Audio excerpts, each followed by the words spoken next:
Hello dear student, આપણે chapter number 2 સ્વાધ્યાયના દાખલાઓ start કર્યા હતા બરાબર। એમાંથી એક્ઝામ્પલ નંબર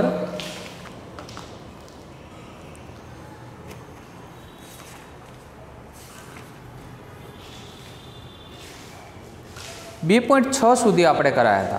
આજે આપણે એક્ઝામ્પલ નંબર 2.7 કરવા જઈ રહ્યા છીએ બરાબર।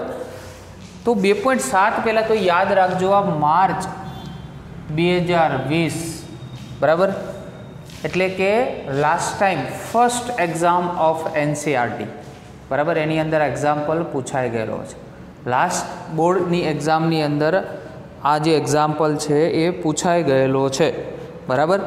2 पिकोफेराडे 3 पिकोफेराडे अने 4 पिकोफेराडे केपेसिटर्सना 3 केपेसिटरों ने समांतर में जोड़ेला छे, तो संयोजननु कुल केपेसिटन्स केटलुं? पहलो प्रश्न एकदम इजी एग्जाम्पल बराबर, एकदम इजी एग्जाम्पल। 3 केपेसिटरो तमने आपेला छे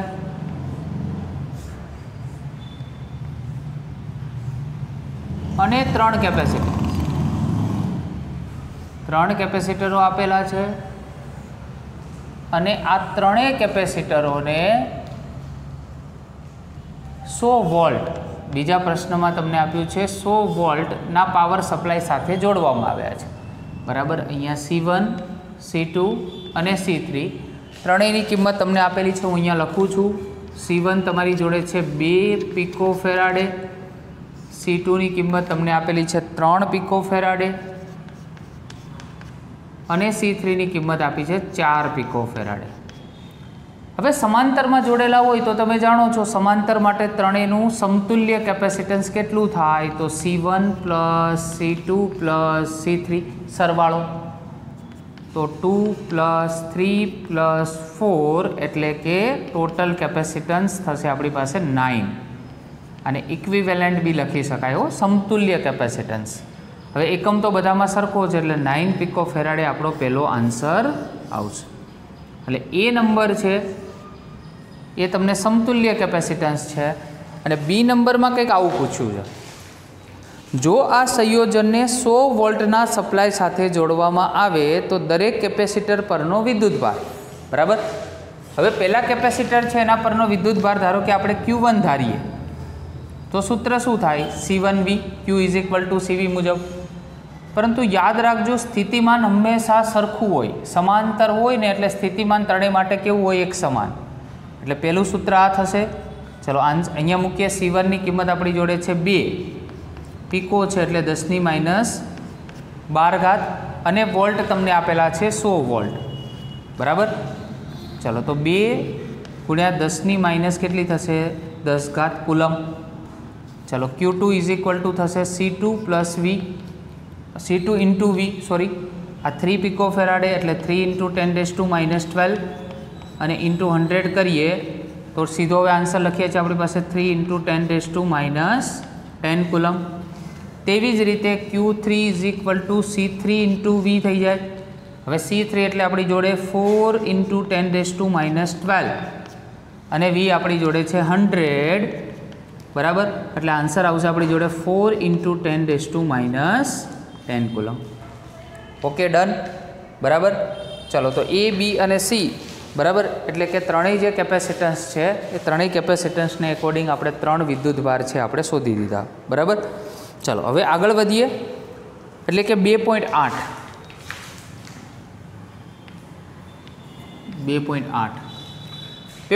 नी अंदर तमने आप्युं छे 2 प्लेटो वच्चे हवा होय, 2 प्लेटो वच्चे हवा होय तेवा समांतर प्लेट केपेसिटर में दरेक प्लेटनुं क्षेत्रफळ आपेलू है प्लेटनु 6 × 10⁻³ मीटरनो वर्ग अने 2 प्लेट वच्चेनु अंतर जेने आपणे स्मॉल डी कहीए छे ए आपेलू है 3 मिलीमीटर। तमे जाणो छो मिलीमीटर ना चाले, आपणे मीटर में कन्वर्ट करवू पड़े 10⁻³ मीटर में कन्वर्ट कर्युं। ओके चलो नेक्स्ट आ केपेसिटरનું કેપેસિટન્સ ગણો અને જો આ કેપેસિટરને 100 વોલ્ટ સપ્લાય સાથે જોડવામાં આવે એટલે V is equal to 100 volt સાથે જોડવામાં આવે તો તેની દરેક પ્લેટ પરનો વિદ્યુત ભાર કેટલો હશે? તો પહેલાં તો બે પ્લેટ વચ્ચે હવા હોય તો એના માટેની આપણે થિયરીમાં જોયું હતું. જો આ કેપેસિટરની બે પ્લેટ, આ પ્લસ અને આ માઇનસ. હવે આમાં કયું માધ્યમ હોય? હવાનું માધ્યમ હોય ત્યારે આ કેપેસિટન્સને આપણે C0 વડે દર્શાવીએ છીએ, બરાબર ને? અને એના માટે સૂત્ર શું હતું? Epsilon 0 A divide by D. હવે એપ્સાઇલોન એટલે 8.854 ઇન્ટુ 10⁻⁻12. ક્ષેત્રફળ તમને આપેલું છે 6 × 10⁻³ અને છેદમાં D એટલે આપણી પાસે 3 × 10⁻³ ચલો આખું કેન્સલ. અહીંયા આપણી પાસે થઈ જશે 3 દુ 6, બરાબર. અને આપણે આની ગણતરી કરીએ છીએ 8.854 ઇન્ટુ 2. એકચ્યુઅલ આન્સર આટલો આવે છે, જુઓ 17.708, બરાબર. ઇન્ટુ આપણે 10 કેટલા થશે? -12, બરાબર. તો 17.708 આપણો આન્સર છે, બરાબર. અને અહીંયા તમને જે આન્સર આપેલો છે 17.7 એટલે લગભગ આ 17.708 છે અને મારે લગભગ કેવું હોય તો આવું કહી શકાય 18 અને 10⁻⁻12 એટલે શું થઈ જાય? Pico Faraday. તો આ તમારો ફર્સ્ટ આન્સર થયો એ નંબરનો. હવે બી નંબરમાં એવું કહે છે કે જો તેને 100 વોલ્ટના પાવર સપ્લાય સાથે જોડવામાં આવે તો વિદ્યુત ભાર કેટલો થશે? તો વિદ્યુત ભારને હું Q0 લઉં તો Q ઇઝ ઇક્વલ ટુ સૂત્ર છે C0 into V. Q is equal to CV. આપણી પાસે 18 × 10⁻12 અને વોલ્ટ આપણી જોડે આપેલા છે 100, બરાબર. આ બંનેને અહીંયા આપણે મર્જ કરીએ તો 10⁻10 કુલમ જેટલો વિદ્યુત ભાર થશે Q0. હવે આ જ દાખલાનો ઉપયોગ કરીને આપણે આગળનો દાખલો એટલે કે 2.9 ગણવાનો છે. 2.9ની અંદર યાદ રાખો તમને જે આ કેપેસિટન્સ મળેલું છે એનો ઉપયોગ કરવાનો છે, એટલે કે 18 પિકો ફેરાડે તો લેવાનું જ છે. એટલે 18 × 10 પહેલાં તો -12 ફેરાડે થઈ જશે, બરાબર. અને વિદ્યુત ભાર એ પણ તમને જે મળ્યો છે, બરાબર, 18 × 10⁻10 કુલમ. એટલે 2.9માં 2.8નો ઉપયોગ કરવાનો છે. રકમ હું વાંચું છું, જોજો. સ્વાધ્યાય 2.8માં આપેલ કેપેસિટરમાં 3 મિલીમીટર જાડાઈની માઇકા. હવે 3 મિલીમીટરની માઇકા તમને જે આપેલી છે એની જાડાઈ તમને આપણે જોવા જઈએ તો D is equal to 3 millimetre આપેલું છે, બરાબર. તો કન્સેપ્ટ આપણે કંઈક એવો થાય કે આ કેપેસિટરની બે પ્લેટો, આ ધન અને આ ઋણ, હવે એની વચ્ચે માઇકા એટલે અબરખ, બરાબર. અબરખ એ ઉમેરવામાં આવે છે, ડાઇલેક્ટ્રિક તરીકે ઉમેરવામાં આવે છે, બરાબર. તો તમને યાદ હોય તો આપણે એના માટેનું એક સૂત્ર લખ્યું હતું, બરાબર. પણ એ ડાઇલેક્ટ્રિક અચળાંક પણ અબરખ માટે તમને આપેલો છે, જો 6 આપેલો છે, બરાબર. જો ડાઇલેક્ટ્રિક અચળાંક એટલે આમાં એક વધારે આપણે એડ કરી દઈશું, કેની કિંમત આપણી જોડે 6 છે, બરાબર. તો નવું કેપેસિટર કે જ્યારે અબરખ ઉમેરો છો ત્યારે is equal to K into C0 આપણે લખતા હતા, બરાબર. હવે K એટલે 6 અને C0 યાદ કરો, ડાઇલેક્ટ્રિક અચળાંકની વ્યાખ્યા મુજબ જ છે આ. તો C0 તો આપણે આગળના પ્રશ્નમાંથી ડાયરેક્ટ જ લેવાના છે, જે આપણે કીધેલું છે. એટલે આ 10⁻- કેટલા થઈ જશે? ડાયરેક્ટ 12, બરાબર. એટલે 108 × 10⁻12 થઈ જશે, બરાબર. એટલે 108 પિકો ફેરાડે અબરખ ઉમેર્યા બાદ નવું કેપેસિટર તમને આટલું મળશે, બરાબર. હવે એમાં એવું કહે છે વોલ્ટેજ સપ્લાય જોડેલો રહે ત્યારે, એટલે અત્યારે વોલ્ટેજ સપ્લાય જોડેલો છે એ કન્ડિશનમાં આપણે શોધ્યું. હવે એવું કહે છે કે વોલ્ટેજ સપ્લાયનું જોડાણ દૂર કર્યા બાદ દાખલ કરવામાં આવે તો દરેક કિસ્સામાં શું થાય છે તે સમજાવો, બરાબર. એક વસ્તુ યાદ રાખો કે જ્યારે બેટરીનો સપ્લાય એ તો આપણે 100 વોલ્ટ છે જ, જો આગળના પ્રશ્નમાં બી છે, બરાબર. હવે જોડેલો રાખીએ છીએ ત્યારે શું થાય કે ત્યારે વોલ્ટેજ આપણી પાસે 100 વોલ્ટ છે તો અચળ જ રહેવાનો છે. તો વોલ્ટેજ અચળ રહે એના કારણે એના પર વિદ્યુત ભાર છે પણ એની પણ કિંમત બદલાય નહીં. બરાબર. એટલે કેપેસિટન્સ પણ કેવું રહે? અચળ રહે. તો અહીં વોલ્ટેજ સપ્લાય એટલે કે 100 વોલ્ટ જોડવાથી બરાબર વિદ્યુત ભાર નું મૂલ્ય અચળ રહે. બરાબર. વિદ્યુત ભારનું મૂલ્ય અચળ રહે. તો વિદ્યુત ભારનું મૂલ્ય અચળ રહે એનો મતલબ જે વિદ્યુત ભાર હતો એટલો જ વિદ્યુત ભાર રહે. વિદ્યુત ભારમાં કોઈ જાતનો ફરક પડે નહીં. અને આપણી પાસે વિદ્યુત ભાર કેટલો હતો તો કે ભાઈ 18 × 10⁻10. એટલે આ વિદ્યુત ભાર છે એટલો જ વિદ્યુત ભાર આમાં રહેશે જે આપણી જોડે થશે 18 × 10⁻10 કુલમ. બરાબર. માટે જે કેપેસિટન્સ છે એ કેપેસિટન્સનું મૂલ્ય પણ બદલાય નહીં. અને કેપેસિટન્સનું મૂલ્ય પણ કેટલું છે આપણી જોડે? 108 પિકોફેરાડે જે છે બરાબર એટલું જ મૂલ્ય રહેશે. એટલે જેથી કહી શકાય કે કેપેસિટરનું મૂલ્ય પણ અચળ રહેશે. અને જે કેટલું હશે આપણી જોડે? 108 પિકોફેરાડ. એટલે આમાં સપ્લાય નહોતો જોડ્યો એની પછી તમે અચળ વોલ્ટેજ ધરાવતી હોય એવી એક બેટરી એટલે કે 100 વોલ્ટની બેટરી જોડી તમે. બરાબર. તેમ છતાંય એમાં વિદ્યુત ભારનું મૂલ્ય બદલાય નહીં. બરાબર. વિદ્યુત ભાર એમાં અચળ રહે એટલે જેટલો હોય એટલો જ. અને વિદ્યુત ભાર અચળ રહે એટલે એની પરનું કેપેસિટન્સ પણ કેવું રહે? એક સમાન જ રહે. એમાં કોઈ ચેન્જીસ આવે નહીં. ઓકે.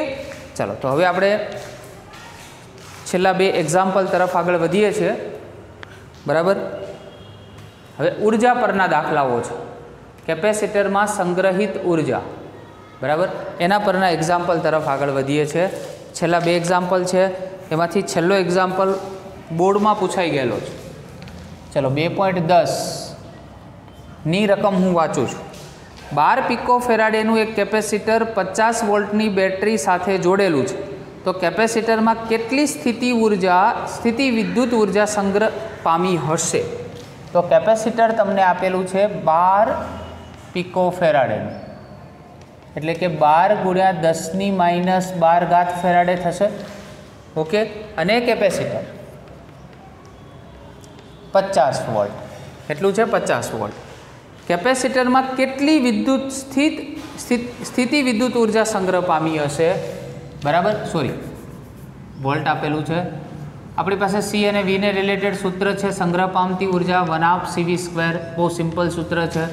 તો 1/2 C4 12 × 10⁻12 અને V4 વોલ્ટેજ એટલે 50નો શું થશે? સ્ક્વેર.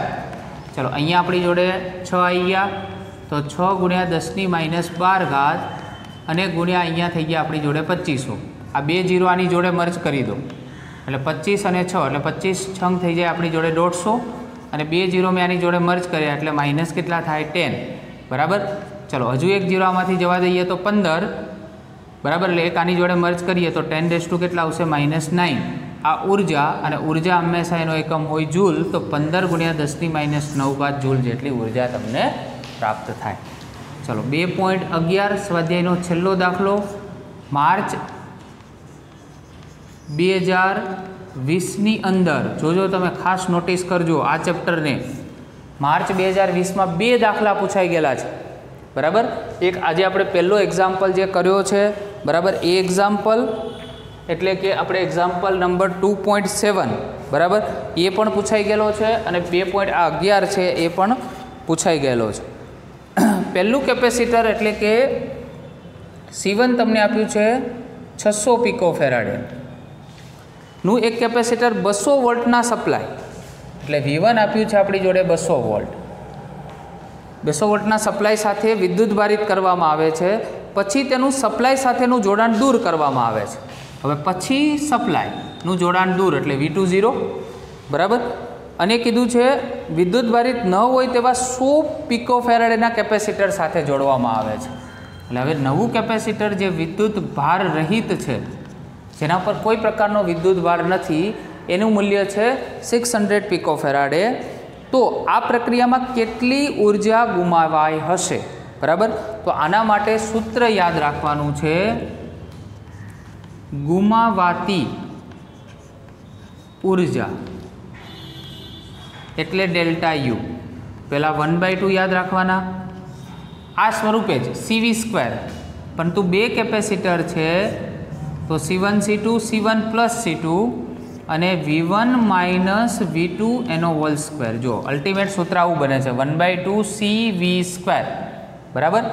ચલો 1/2 આ થઈ ગયું આપણી જોડે 600 ઇન્ટુ 10⁻⁻12, પાછું 600 ઇન્ટુ 10⁻⁻12 અને નીચે 600 ઇન્ટુ 10⁻⁻12 પ્લસ 600 ઇન્ટુ 10⁻⁻12 અને બ્રેકેટમાં V1ની કિંમત કેટલી છે 200 અને V2ની 0. ઓકે. તો 200 માઇનસ 0નો હોલ સ્ક્વેર. બરાબર. તો આનું તમારે આખું કેલ્ક્યુલેશન કરવાનું છે. બરાબર. કેલ્ક્યુલેશનનું થોડું પાર્ટ હું તમને અહીંયા સમજાવું. બરાબર. અહીંયા આપણે થોડી સ્પેસના અભાવે થોડું તમને વર્ક આપીએ છીએ. જો આ 2 0 અને 2 0, એટલે 2 આમાંથી જાય, 2 આમાંથી જવા દો, એટલે આ 10⁻10 અને 10⁻10, એટલે ટોટલ ઉપર વધશે તમારી જોડે 36 અને 10⁻20. બરાબર.